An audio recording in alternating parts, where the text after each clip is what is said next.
আমি ডক্টর আবু জাফর মোহাম্মদ সালেহ। আমি কর্মরত আছি এভারকেয়ার হসপিটাল ঢাকায় এবং সিনিয়র কনসালটেন্ট হিমাটোলজি এবং বোন ম্যারো ট্রান্সপ্লান্ট বিভাগে। আজকে আমরা একটা কমন সমস্যা নিয়ে কথা বলবো রক্তের, যেটা হলো থ্যালাসেমিয়া। অর্থাৎ থ্যালাসেমিয়া হলে কি করা, সব থ্যালাসেমিয়ায় কি চিকিৎসা দরকার আছে, অথবা আমরা কখন ব্লাড দেব, অথবা এটার কিউর করার জন্য কী কী চিকিৎসা আছে। তো আমরা শুরুতেই জানি থ্যালাসেমিয়া একটি বংশগত রোগ, অর্থাৎ এটা বংশানুক্রমিকভাবে এটা পরবর্তী প্রজন্মে এটা ছড়ায়। তো থ্যালাসেমিয়া আমাদের দেশে যে টাইপগুলো সবচেয়ে কমন, এটা হলো ই বিটা থ্যালাসেমিয়া, তারপরে আছে বিটা থ্যালাসেমিয়া আর হিমোগ্লোবিন ই ডিজিজ এবং আরও জটিল combination.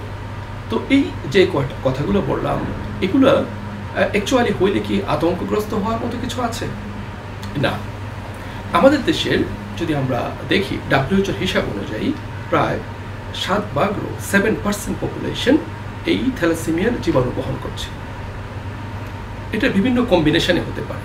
Beta thalassemia trait, beta thalassemia major, E beta thalassemia, E trait এবং E disease, sickle cell trait, sickle cell disease, haemoglobin D trait, এগুলো মোটামুটি আমরা পেয়ে থাকি। তাহলে আমরা কি করব? অনেকেই আমরা দেখি যে ফলিক অ্যাসিড সারা জীবন খাচ্ছে, অনেকেই আমরা ব্লাড দিচ্ছি।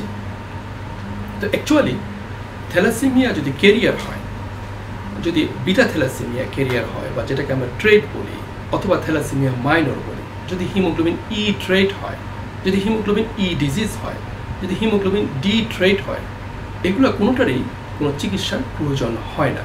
অর্থাৎ এরা শুধুমাত্রই বাহক। এখানে একটা এক্সেপশন আছে যে হিমোগ্লোবিন ই ডিজিজ হলেও এরা বাহকের মতোই কাজ করে, অর্থাৎ এদের সাধারণত রক্ত দেওয়ার কোনো প্রয়োজন হয় না এবং এরা কোনো জটিল সমস্যায় ভোগে না। তো তাহলে এদের কি হয়? যেটা হয় সেটা হলো নর্মাল সাধারণ নাগরিকের চেয়ে বা অন্য 10 জন লোকের চেয়ে তার হিমোগ্লোবিন 1 থেকে 2 কম থাকবে। একজন মহিলার ক্ষেত্রে আসি, যে তার হিমোগ্লোবিন 12 বা 14 থাকার কথা, বা 13ই থাকলো, 12 বা 13, এক্ষেত্রে তার হিমোগ্লোবিন হয় 10 থেকে 11, অর্থাৎ 1 থেকে 2 থাকবে কম নর্মাল লেভেলের। আর যদি এটা আমরা না বুঝি, তখন দেখা গেছে যে এক্ষেত্রে আমরা আয়রন ট্যাবলেট খাওয়া শুরু করি, যেটা একটা ভুল প্র্যাকটিস, অথবা ফলিক অ্যাসিড খাওয়া শুরু করি, এটাও একটা ভুল প্র্যাকটিস। তাহলে কাদের চিকিৎসা হয়? যখন এটা আরেকটু জটিল হয়, অর্থাৎ কেরিয়ারগুলো যদি একত্রে মিশে যায়, 2 জন বিটা থ্যালাসেমিয়ার কেরিয়ার যদি একসাথে মিশে যায়, তখন এটা বিটা থ্যালাসেমিয়া মেজর হয়, এটা একটা জটিল সমস্যা। অথবা যদি একজন বিটা কেরিয়ার এবং একজন হিমোগ্লোবিন ই কেরিয়ার একসাথে মিশে যায়, তখন এটাকে ই বিটা বলে, যেটা আমাদের এই অঞ্চলে অনেক কমন, যেটা পৃথিবীর অন্য কোথাও এরকম নেই। তো এই ক্ষেত্রে আমাদের কি করতে হবে? মনে রাখতে হবে যে এটা একটা জেনেটিক মেকআপ, অর্থাৎ যে জিনিসটা বৈশিষ্ট্যটা জন্মগতভাবে একবার হয়ে আসছে, এটা কিন্তু কোনোভাবেই কারেকশন হবে না। তো যারা ই বিটা থ্যালাসেমিয়া হয়ে গেছে অথবা বিটা থ্যালাসেমিয়া মেজর হয়ে গেছে, এদেরই অ্যাকচুয়ালি চিকিৎসার প্রয়োজন হয়। তো চিকিৎসাটার এখন পর্যন্ত যদি আমরা কিউর করার চিন্তা করি, তাহলে একটাই চিকিৎসা, সেটা হলো অ্যালোজেনিক বোন ম্যারো ট্রান্সপ্লান্ট, এবং সেটা এখন আমাদের দেশে সাকসেসফুলি করা সম্ভব। এছাড়া বিকল্প চিকিৎসা কি আছে?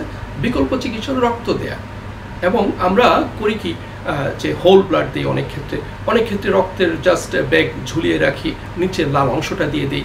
অনেক ক্ষেত্রে আমরা হিমোগ্লোবিন কত টার্গেট করব এটা আমরা মনে রাখি না। যখন রোগী খুব বেশি অসুস্থ হয়ে যায়, হিমোগ্লোবিন 4, 5, 7 হয়ে যায়, তখন আমরা রক্ত দিই। অ্যাকচুয়ালি তা না।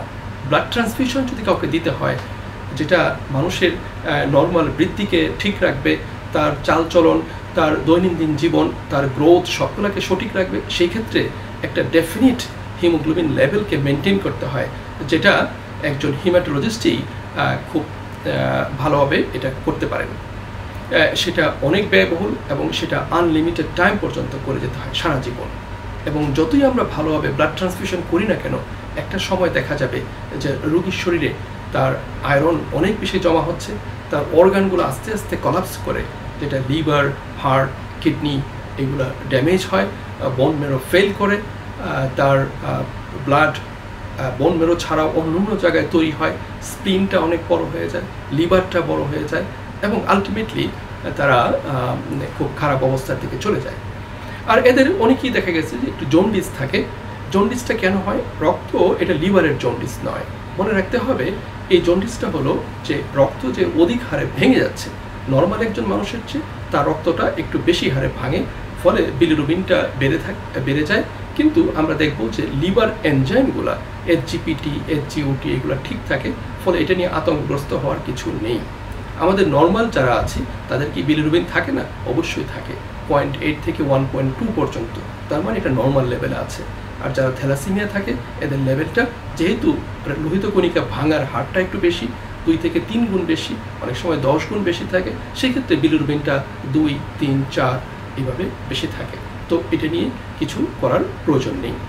তাহলে আমরা আবার যদি চিন্তা করি যে একটা হলো জেনেটিক কাউন্সেলিং করা, যে পরবর্তী যে কেরিয়ার অবস্থায় আছে, এখনও বিবাহিত হয়নি, তার বিয়ের সময় যাতে সে দেখে নেয় যাতে আরেকজন কেরিয়ারকে বা আরেকজন থ্যালাসেমিয়া পেশেন্টকে যাতে বিয়ে না করে, তাতে হবে পরবর্তী প্রজন্ম আর এই থ্যালাসেমিয়ায় সাফার করবে না বা একটা জটিল থ্যালাসেমিয়া ডিজিজ তৈরি হবে না। আর যার থ্যালাসেমিয়া হয়ে গেছে তার বোন মেরো ট্রান্সপ্লান্ট ছাড়া আর অন্য কোনো কিউরেটিভ চিকিৎসা নেই। বাট ভালো কথা হলো যে এই স্বল্প ব্যয় এই অ্যালোজেনিক বোন মেরো ট্রান্সপ্লান্টটা আমাদের দেশেই সম্ভব।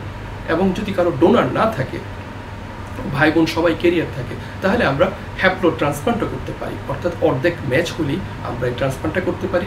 এদের সাকসেস রেট অনেক হাই, অ্যাবাউট 80% পেশেন্ট পুরোপুরি ভালো হয়ে যায়।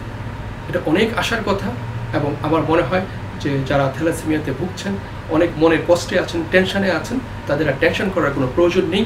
যাদের সামর্থ্য আছে তারা বোন মেরো ট্রান্সপ্লান্টে যাবেন। আর যারা বিভিন্ন কেরিয়ার আছেন তারা সঠিকভাবে চললে স্বাভাবিক জীবনযাপন মেনে চলতে পারবেন এবং অন্য মানুষের থেকে আপনারা কোনো অংশেই কম নয় এবং সমাজে আপনাদের কন্ট্রিবিউশন অন্য মানুষের মতোই থাকবে। সবাইকে ধন্যবাদ। আল্লাহ হাফেজ।